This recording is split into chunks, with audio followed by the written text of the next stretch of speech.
Have you ever heard of a man who never lost a battle? A warrior so fierce, so brilliant, that his enemies feared his name, long before the fight even began.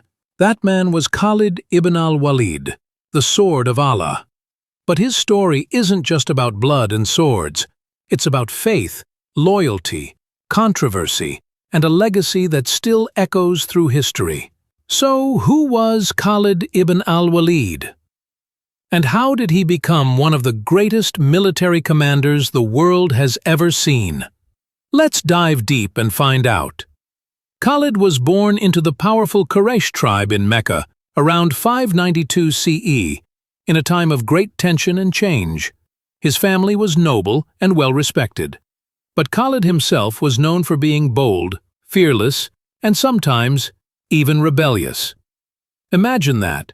Someone who once fought against a movement suddenly becoming its greatest defender. It tells you a lot about the man, capable of change and driven by something bigger than himself. Once Khalid accepted Islam, he threw himself into defending it with unmatched passion.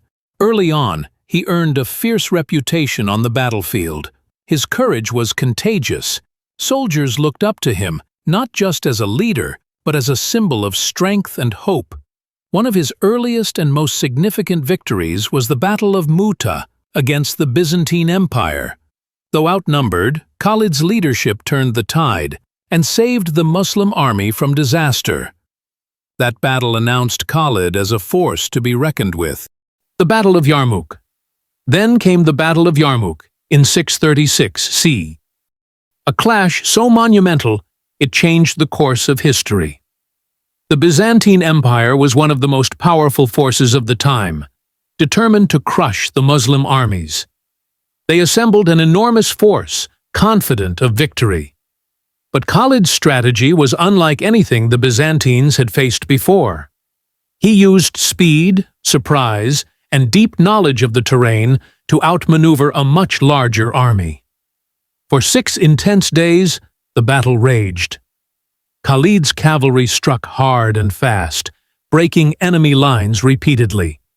His men fought with a mix of courage and faith that seemed unstoppable. The result? A crushing victory for the Muslims and the collapse of Byzantine power in the Levant. This battle secured a vast new territory and marked Khalid as a legendary commander. The Battle of al-Qadisiyah. But Khalid's story didn't end there. Next, he faced the mighty Persian Empire at al-Qadisiyah. The Persians had war elephants, massive, terrifying beasts that crushed armies underfoot. Most commanders feared them, but not Khalid. He developed clever tactics to neutralize the elephants. His troops targeted the animals early, causing panic and confusion among the Persians. Once the elephants were dealt with, the Muslim forces advanced relentlessly. After a brutal fight, Khalid's leadership led to another decisive victory, signaling the end of Persian dominance and the expansion of the Islamic Empire. Leadership and character. Khalid wasn't just a warrior. He was a master strategist. He was known for his quick thinking, his ability to inspire soldiers, and his willingness to lead from the front. He never asked his men to do anything he wouldn't do himself. That earned him fierce loyalty. But Khalid was also humble. Despite his fame, he rejected lavish rewards and titles, saying his only goal was to serve Allah and his people. His relationship with Prophet Muhammad was profound. The Prophet trusted Khalid's abilities and praised his courage, calling him the Sword of Allah, a title Khalid carried with honor. The dismissal, a surprising twist. Yet, despite all his achievements, Khalid's story takes an unexpected turn. After the Prophet's death, the new Caliph Abu Bakr faced tough choices to unify a growing empire. One of those choices was to relieve Khalid of his command. Why? Historians debate this. Some say Abu Bakr worried Khalid's power might become a threat. Others suggest Khalid's harsh methods clashed with the new leadership's vision. Whatever the reason, Khalid accepted the decision without public complaint. Imagine the inner turmoil he must have felt, being asked to step down after a lifetime of victories. But Khalid didn't disappear. Under Caliph Umar, he returned to serve, though never with the same authority. He advised other generals and fought in key campaigns, proving his loyalty wasn't about power, but about faith and duty.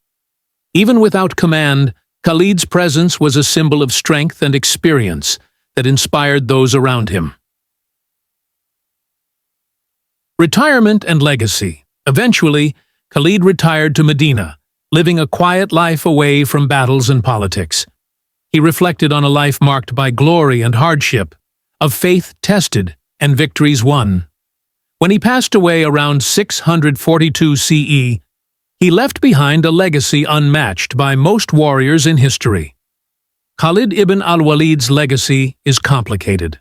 To many, he is the perfect hero, brave, skilled, and faithful. But others question his dismissal and his harshness in battle. Was he too ruthless? Was his removal justified? History rarely gives us clear answers. But one thing remains certain. Khalid changed the course of history, shaping the early Islamic world and inspiring generations to come. So, what do you think? Was Khalid ibn al-Walid a flawless hero, or a man with flaws caught in the tides of history? I'd love to hear your thoughts, because stories like his aren't just about the past. They teach us about leadership, faith, and courage in our own lives.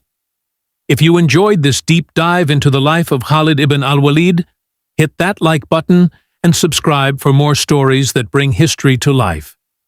Thanks for watching. And remember, the sword of history is shaped by those brave enough to wield it.